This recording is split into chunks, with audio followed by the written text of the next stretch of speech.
Ça fait plusieurs créations que je me questionne sur le rapport de frontalité qu'il y a au théâtre et sur le fait que pour moi, ce rapport de frontalité devenait peu à peu une limite. Alors une contrainte qui pouvait être bénéfique, mais quelque chose que j'essayais sans cesse de repousser ou en tout cas de me confronter à cette chose-là. Et tout d'un coup m'est apparue cette idée de me dire mais pourquoi pas proposer aux spectateurs de prendre la place d'un enfant qui est dans le ventre d'une future mère en fait.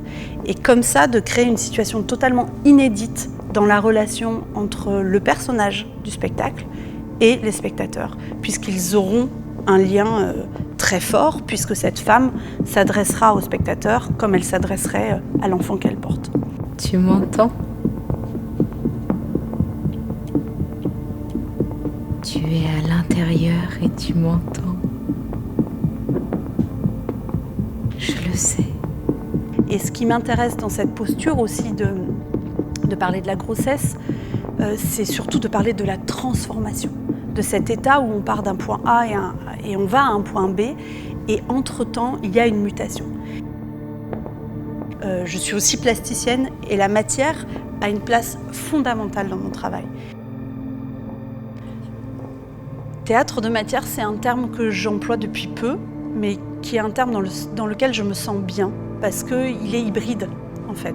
Et c'est vrai que j'ai toujours beaucoup de mal à définir mon travail, parce que pour moi, il est à plein d'entrées. Et ce qui m'intéresse, c'est pas les disciplines, c'est les disciplines qui se rencontrent. Donc, je peux pas dire que je fais du théâtre, je peux pas dire que je fais complètement de la marionnette, mais je peux dire que je fais quelque chose qui est dans la rencontre de ces arts-là, aussi par rapport au travail du son avec Christophe Ruetsch ou de la lumière avec Guillaume Herman. Enfin, il y a quelque chose vraiment de l'ordre de la rencontre et du métissage. Et quant aux marionnettes habitées, encore une fois, c'est un terme dans lequel je me reconnais, dans le sens où les marionnettes que j'utilise dans mes spectacles, très souvent sont habitées par des comédiens, d'une façon ou d'une autre, un petit peu comme toutes les marionnettes. Ouais. Mais là, vraiment, c'est un terme qui résonne pour moi. C'est bon ? Là, ouais. Et il n'y en a pas en bas. Ouais. Ah, sors un petit bras là, juste. Ah non, tu peux pas marcher et sortir le bras. Oh, ah, oh. Mais oui. Mais bien sûr, mais tellement. Juju, oui. Tu m'entends ? Oui. Bébé Bom Bom, il va rentrer dans la scène dans le noir. Et quand ça va se rallumer, il y a Bébé Bom Bom au milieu. D'accord. Il faut du coup qu'on répartisse peut-être quelles sont les apparitions du Bom Bom et comment. Bon, c'est très bien parce qu'on est au bon endroit pour le faire. Ce dispositif nous déplace forcément puisqu'on n'a jamais fait ça en fait. Tout d'un coup, le spectacle se déroule entre les spectateurs. C'est très nouveau pour nous. C'est très déstabilisant aussi d'avoir du coup à concevoir un espace scénique qui est à 360 degrés. Du coup, ça demande à chacun de l'inventivité. En fait, c'est un peu comme un doudou qu'on retrouve un peu. Tu vois, cette voix de très très intérieure comme ça. Hein ?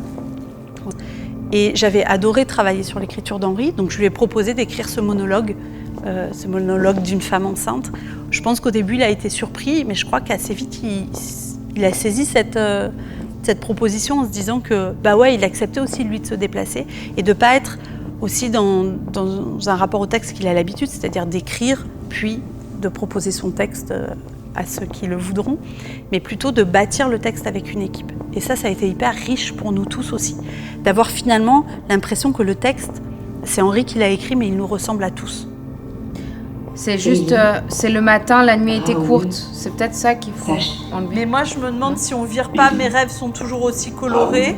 Tout se prépare pour la naissance, je n'ai pas peur. Ouais. Moi, là, je garderais. Viens là, Messi, viens près de moi. Mets ta main sur mon ventre. Tu sens. Juste. Viens là, Messi, viens près de moi. Du coup, on vire les trois dernières phrases. Les trois dernières. Ouais.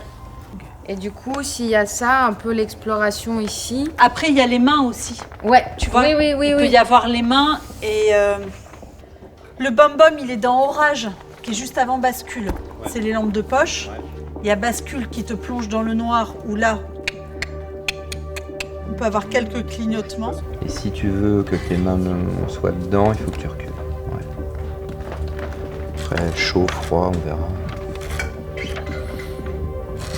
Des fois, j'ai l'impression que le spectacle, il se fait hors de nous. Enfin, c'est le spectacle qui nous guide, comme s'il y avait cette forme comme ça qui nous aspirait, qui nous emmenait à un endroit. Et donc oui, le texte, il a connu des mutations, des transformations, mais aussi des virages de positionnement, de qu'est-ce qu'on veut réellement raconter dans ce dispositif. Et la rencontre entre le texte et le dispositif crée encore une fois des choses que personne ne pouvait imaginer. Tu n'imagines pas toutes les pensées qui me traversent la tête.